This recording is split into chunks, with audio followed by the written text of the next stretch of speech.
They are a liquid continent, hidden in the heart of North America, a freshwater system so vast it mimics the oceans. The Great Lakes. On the surface, they appear calm, a portrait of tranquility, a world of profound natural beauty. But the calm is a deception. Beneath the placid surface lies a secret history.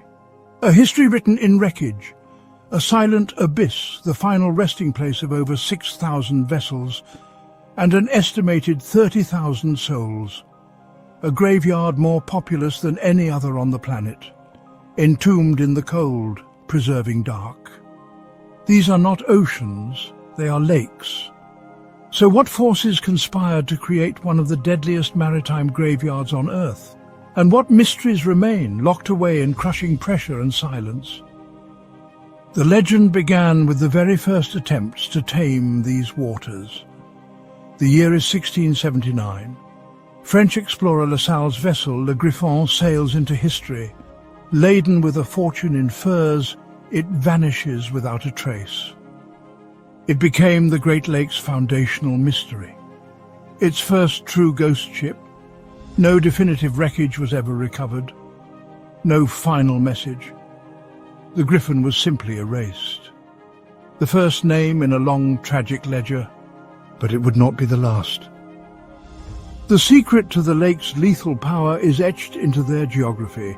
Unlike the vast open ocean, the lakes are geological traps. Long, narrow channels act as meteorological conveyors. Storm winds accelerate, racing across hundreds of miles of open water.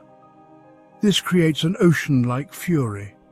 But with a deadly twist, waves dangerously steep and brutally close together. And under the worst conditions, sailors fear the Three Sisters.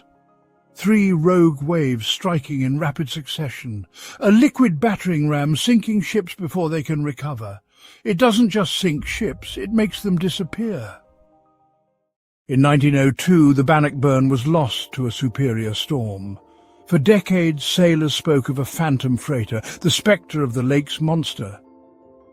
But of all the ghosts that haunt the Great Lakes, one name echoes like thunder. Not an old schooner, but a modern titan. 729 feet of steel, the largest ship of her time, manned by a veteran crew of 29, fathers, sons and brothers, she was considered unsinkable. On November 10, 1975, she steamed into the teeth of a perfect storm, hurricane-force winds, 35-foot seas. The captain's last words were steady, "We are holding our own." Minutes later, she vanished from radar. No distress call, no witnesses. The official inquiry gave theories, but no certainty. Some. Was she overwhelmed by the Three Sisters? Did her steel spine snap under wave stress? The truth lies 530 feet below. The legend endures. Yet the same waters that make the lakes deadly also preserve what they take. The depths are bone-chillingly cold, and crucially fresh.